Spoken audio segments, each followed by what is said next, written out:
हम बात करते हैं hereditary radiation damage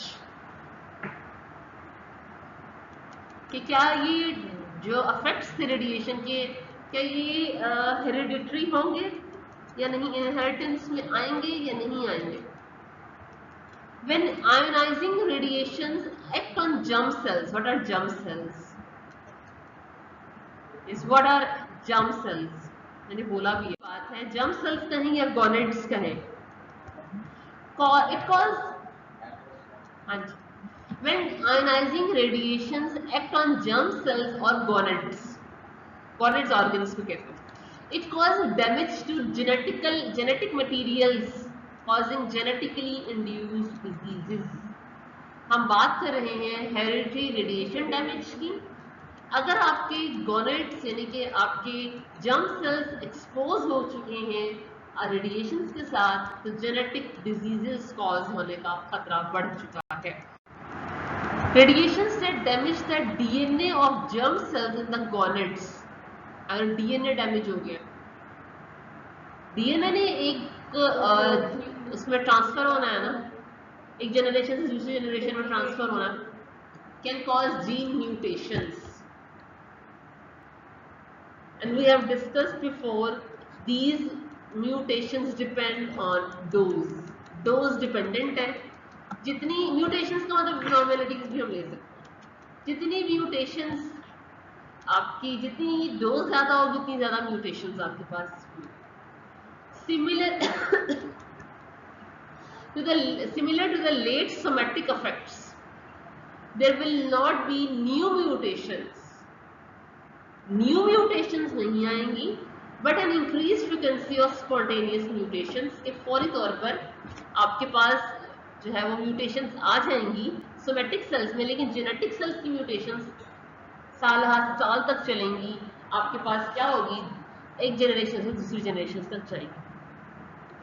and very important for MCQs, mutations in the male germ cells are higher than in the female germ sales.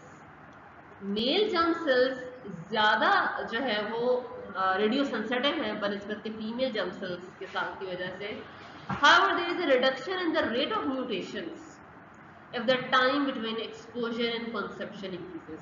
Suppose mail germ sales जो है वो less exposed है, तो आपके पास जो फीमेल जर्म सेल्स अगर ज्यादा expose है, उसमें फिर जो है वो आपके पास म्यूटेशन ज्यादा हो जाएंगे। अच्छा जी, आयोनाइजिंग रेडिएशंस आपको पता है क्या करती हैं, आयोनाइज करती हैं। आयोनाइजिंग रेडिएशन आयोनाइज कैसे आयोनाइजेशन होती है, ये जरा मुझे बताइएगा। इंपॉर्टेंट यहाँ पर एक क्वेश्चन आ रहा है, if an electron comes out from the DNA और from the neighbouring molecule, DNA itself या फ्रॉम द नेबरिंग मॉलिक्यूल, क्या करेगा वो, and directly strikes and disturbs the DNA molecule. क्या ख्याल है कि अगर कोई भी इलेक्ट्रॉन आता है डीएनए के पास, क्या वो डीएनए को डिस्टर्ब करेगा, मतलब उसके अंदर चेंजिंग्स कॉज करेगा? यस, चेंजिंग्स कॉज करेगा डेफिनेटली। तो क्या करेगा, उसके खुद को या उसके नेबरिंग सेल्स को चेंज करेगा और क्या करेगा, डायरेक्ट एक्शन कॉज करेगा। The initial ionization takes place very, DNA के हवाले से आयनाइजेशन की बात कर रहे हैं हम। The initial ionization of DNA takes place very quickly. It is about 10 raised to 1 into 10 raised to power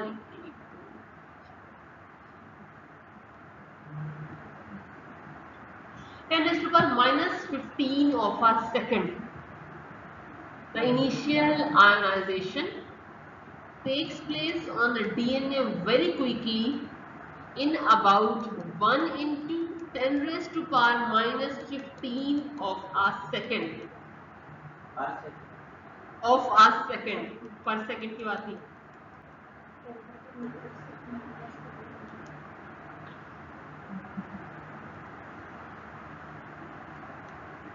समझ आ गया आप लोगों को कि डीएनए को उसने कैसे आयोनाइज करना है। एक सेकंड में आपका इतना टाइम्स में वो, या आप ये कहें कि इतना टाइम्स वो कर देगा एक सेकंड के अंदर। 11015 टाइम्स वो आयोनाइज कर चुका होगा 1 सेकेंड के अंदर. However, today it is estimated that the 2/3 of the damage is caused by X-rays is due to indirect action. हम इसे अपना एक्शन कॉज करके हम इसे इनडायरेक्ट एक्शन कहते हैं, जबकि अगर इलेक्ट्रॉन डीएनए को चेंज करता है उसे डायरेक्ट एक्शन कहते हैं. जब इलेक्ट्रॉन डायरेक्टली डीएनए पे अटैक करता है ना, तो हम इसे डायरेक्ट एक्शन कहते हैं. ठीक है. अगर एक्स रेज बाहर से आकर डीएनए को अटैक कर रही हैं, तो हम इसे इनडायरेक्ट एक्शन कहते हैं.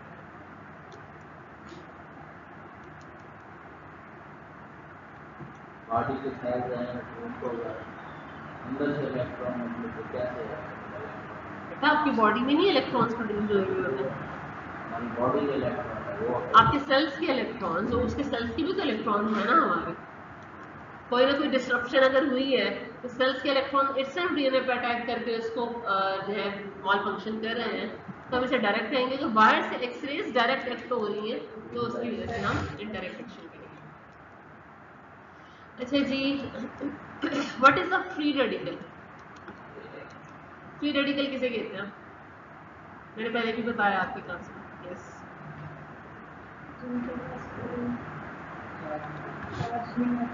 जिनके पास आपके पास बॉन्ड बनता है. मैं लास्ट टाइम बता रही हूँ. इसके बाद अगर आप लोगों का होता है, आपको पता है कि जब भी बॉन्ड बनता है दो इलेक्ट्रॉन्स होते हैं म्यूचुअल शेयरिंग की वजह से. अगर आपके पास एक इलेक्ट्रॉन उसमें से इस्तेमाल हो जाए, किसी और के साथ बॉन्ड बना ले, तो एक इलेक्ट्रॉन रह जाएगा पीछे. वो इलेक्ट्रॉन हम मेंशन कर देंगे ऊपर. ऐसा एलिमेंट जिसके पास सिर्फ एक इलेक्ट्रॉन होता है उसे हम फ्री रेडिकल कहते हैं. और ये बहुत ज्यादा डैमेज कॉज करता है, कि ये कह लें कि ये बहुत ज्यादा आपके पास रिएक्टिविटी कॉज करता है. तो एक बॉन्ड रह जाएगा, वो बॉन्ड नहीं, इलेक्ट्रॉन रह जाएगा. Only one electron. A free radical reacts very strongly. Hydrogen कभी भी, अच्छा जी, a free radical reacts very strongly with other molecules. क्योंकि एक ही उसके पास इलेक्ट्रॉन है तो उसने बड़ी स्ट्रांगली रिएक्ट करना है. So very strongly with other molecules as it seeks to restore a stable configuration of electrons. क्यों? ताकि ये दूसरों को स्टेबल कर दे. वेरी रिएक्टिव, डैमेजिंग इफेक्ट भी कॉज करता है. और किसी का रिएक्शन कंप्लीट करना हो तो ये वहां पर भी रिएक्शन कंप्लीट करने में अपना इलेक्ट्रॉन लेकर अपना शेल भी कंप्लीट करेगा, अपना ऑर्बिट भी कंप्लीट करेगा और दूसरे को भी कंप्लीशन देगा. अब free radical drift about up to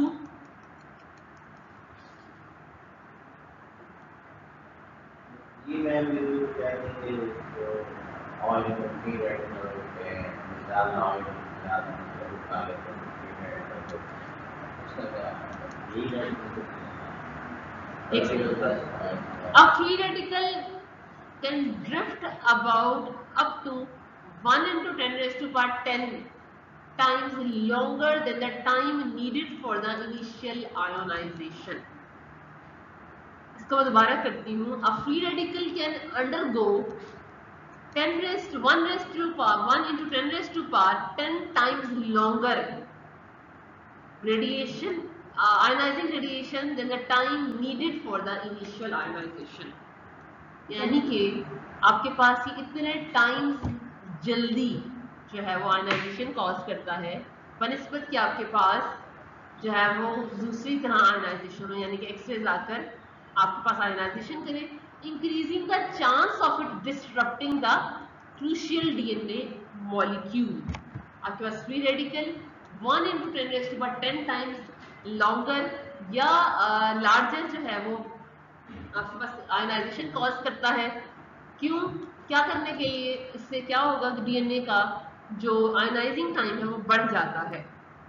this also increases the possibility that other substances could be introduced that would neutralise free radical before they do damage. इससे क्या होता है, फ्री रेडिकल के आने से दूसरे एलिमेंट्स के आने के चांसेस भी बढ़ जाते हैं.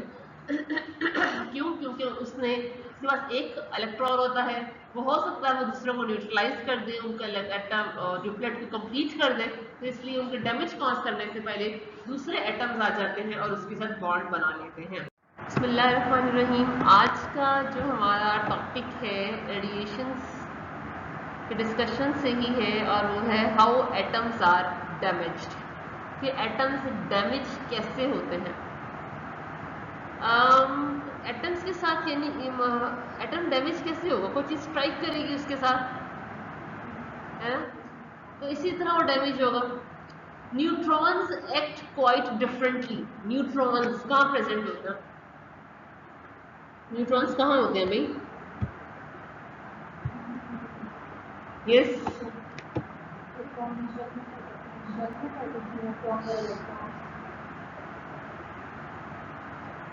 न्यूक्लियस के अंदर होते हैं या बाहर? Protons and neutrons are the part of nucleus, while electrons are revolving around the nucleus. अच्छा जी, हमारे पास क्या है? Neutrons act differently. A fast neutron will bypass orbiting electrons and occasionally crash directly into an atomic, knocking out large particles such as alpha particles, protons or larger fragments of the nucleus.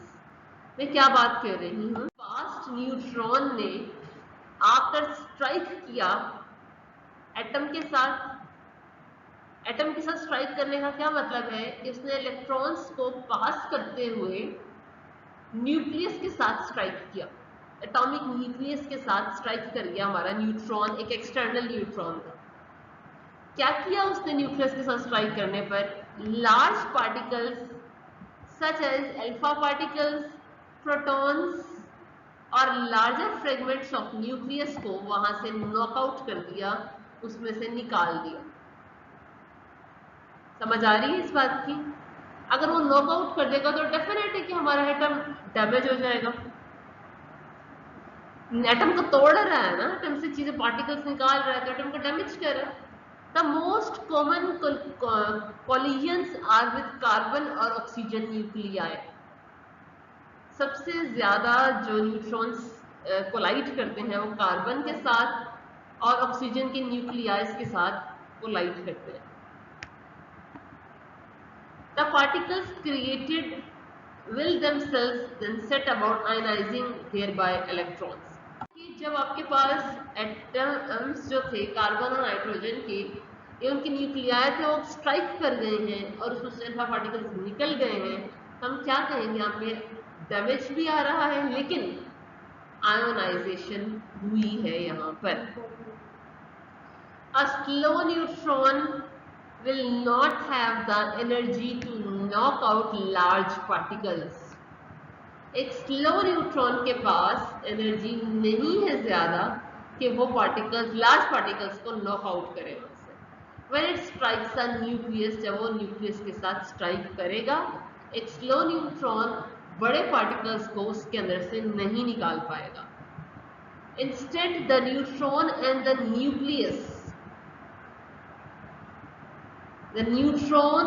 nucleus will bounce off each other like billiard balls। कहा यह जा रहा है कि जब वो उसमें से लार्ज पार्टिकल्स को नहीं निकाल सकेगा तो क्या होगा कि न्यूक्लियस के साथ न्यूट्रॉन स्ट्राइक किया है तो दोनों बाउंस बैक हो जाएंगे। बाउंस बैक मतलब एक दूसरे टकराकर पीछे चले जाएंगे। जैसे आप बिलियर्ड खेलते हुए आप जो स्टिक से उसको बॉल को मारते हैं तो कैसे पीछे डिस्पर्स होती है, समझ आ रही है? In doing so, the electron will slow down।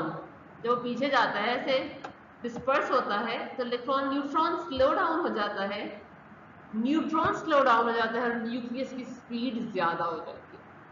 जब आपके न्यूट्रॉन ने न्यूक्लियस को स्ट्राइक किया और दोनों बाउंस बैक हुए, न्यूट्रॉन ने अपनी एनर्जी न्यूक्लियस को दी, जिसकी वजह से न्यूट्रॉन तो खुद स्लो हो गया। पहले भी स्लो न्यूट्रॉन स्ट्राइक कर रहा था लेकिन न्यूक्लियस की एनर्जी फास्ट हो गई। समझ आ गई बात की?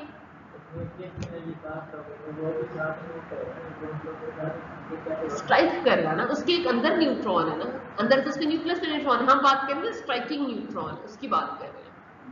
The most common collision is with a hydrogen nucleus A proton that can excite or ionize electrons in nearby atoms. हम ज्यादातर कोलियंस किस कोलियंस की बात करते हैं जहां पर स्लो न्यूट्रॉन स्ट्राइक करेंगे, वो हाइड्रोजन न्यूक्लियस है।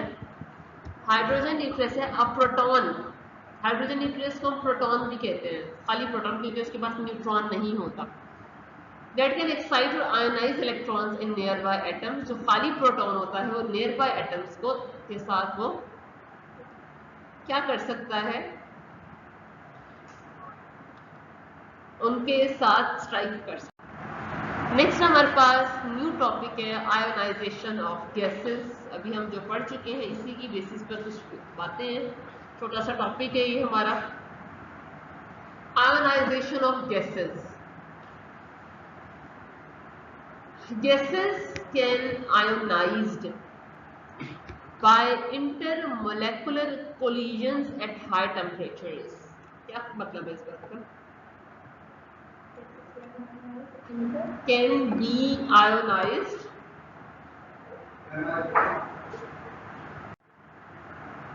atoms can be ionized, gases can be ionized by intermolecular collisions at high temperatures. Intermolecular का क्या मतलब है? एटम्स आपस में जब कोलाइड कर रहे हैं, आपके पास कोलिजन्स हो रही हैं हाई टेम्परेचर पर, उन्हें हम कह रहे हैं, आपके पास क्या है, गैसेस इस वजह से आयोनाइज होती हैं। Ionization in general occurs whenever sufficiently energetic charged particles और radiant energy travel through gases, liquids और सॉलिड्स। बेसिक बात क्या है, आयोनाइजेशन हमेशा तभी होगी जब कोई एनर्जेटिक चार्ज्ड पार्टिकल या फिर रेडिएंट एनर्जी पास करेगी गैसेस में से, लिक्विड्स में से और सॉलिड्स में से।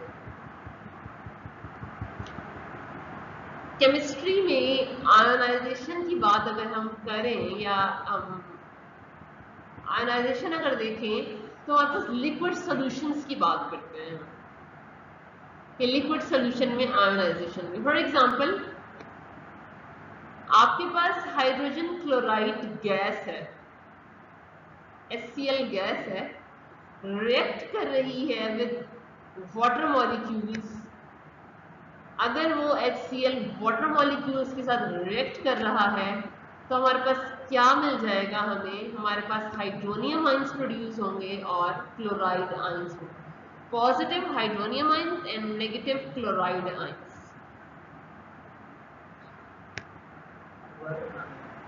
बेटा मैंने बात की है कि हमारे पास आयनाइजेशन किसकी हम बात कर रहे हैं, या फिर मखसूस बात कर रहे हैं, लिक्विड सोल्यूशन की बात कर रहे हैं।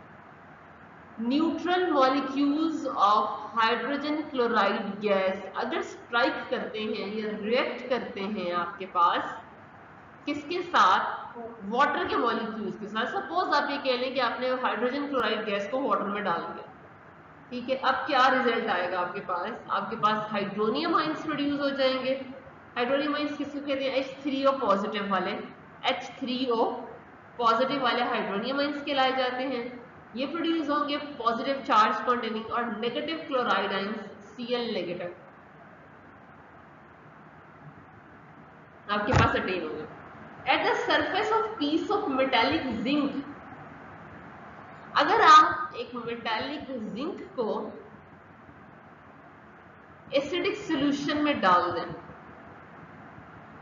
मेटालिक जिंक था उसको आपने क्या किया है, आपने उसमें डाल दिया है zinc atoms, zinc lose electrons to hydrogen ions and become colourless zinc ions. क्या है, जिंक अपने ऊपर ऑक्सीडेशन हो जाएगी। जब जिंक मेटल वाटर के अंदर चली गई है या एसिडिक सॉल्यूशन के अंदर चली गई है जिसमें हाइड्रोजन आइंस ज्यादा हैं, तो हाइड्रोजन जिंक क्या करेगा, अपने इलेक्ट्रॉन्स को लूज करवाते हुए हाइड्रोजन आइंस को अपने इलेक्ट्रॉन्स दे देगा और कलरलेस, खुद कलरलेस हो जाएगा। जिंक का कलर है ना, जिंक कलर के कपड़े हैं ये, जिंक कलर आजकल बड़ा इन हुआ हुआ ब्लूइश सा होता है ना। तो आपके पास क्या है कि ये जिंक अपने न्यूट्रॉन्स देकर कलरलेस हो जाएगा। इस तरह गैसेस या हमारे पास वाटर के